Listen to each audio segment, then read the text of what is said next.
Hey guys, Brady here with your daily tennis lesson. Talking today about the 3-foot myth when we're discussing depth of our shot into our opponent's side of the court. You know, I think for a long time, a coach would say to most players, hey, if you keep the ball about 3 feet high over the net, you're doing a good job taking the net out of play and getting the ball relatively deep in the court.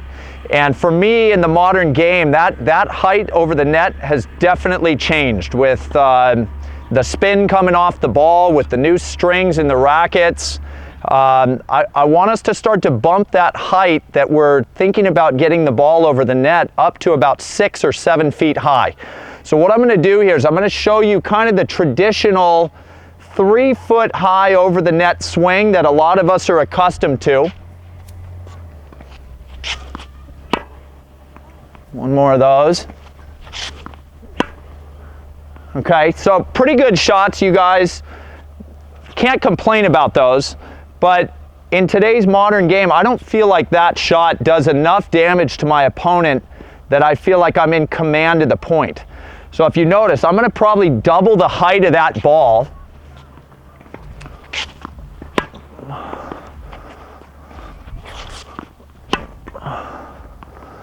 And that shot right there, I think, has so much more value in terms of me putting pressure on my opponent, okay?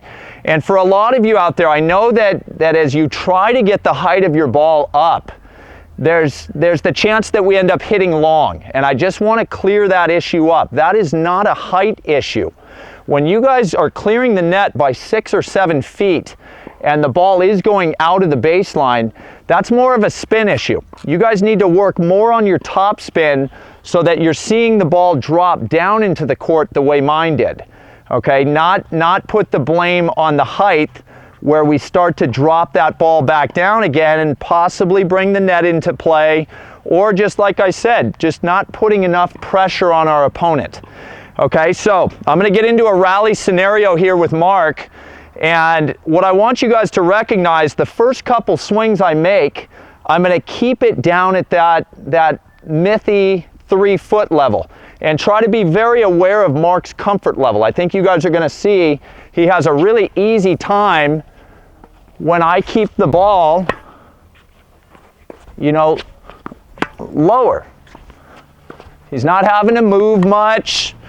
You know, he looks just extremely comfortable. So now, if I bump that height over the net up to that 6 or 7 feet range, not on the feet, obviously.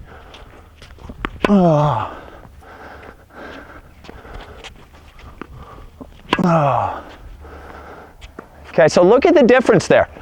Just even in Mark's setup, you see the arms go high. We get a lot of players, you guys, who don't move really well the way they're supposed to. Mark's a pro, he knows what he's doing.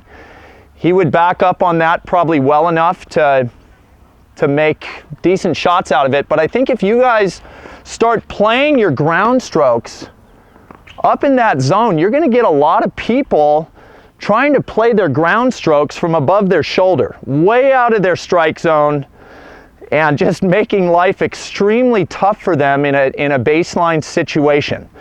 Okay, so I would really put it on you guys. Start working out of that 3-foot high myth level. Bump the height of your ball up. Let's get more depth out of your ground strokes and start to really push the opponent back. And again, if they don't move back, that ball is a disaster for them because they're playing so many shots where they can't get a lot on the ball. And last thing that I will stress again, the height of that shot, so long as I'm not, you know, going into the 12-foot high range, so long as I'm in that 6, 7 foot range, if I'm missing long, it's not a height issue, it's a spin issue. Try to start adding more top spin to that level, okay? So I hope that was very helpful for you guys. Go out, work on that depth by adding more height, and I think you guys will really see some great results out of that. And with that, that's all I got for you guys today. Please click like below this video. And if you happen to be watching on YouTube, please subscribe to our channel. Thanks. We'll see you guys soon.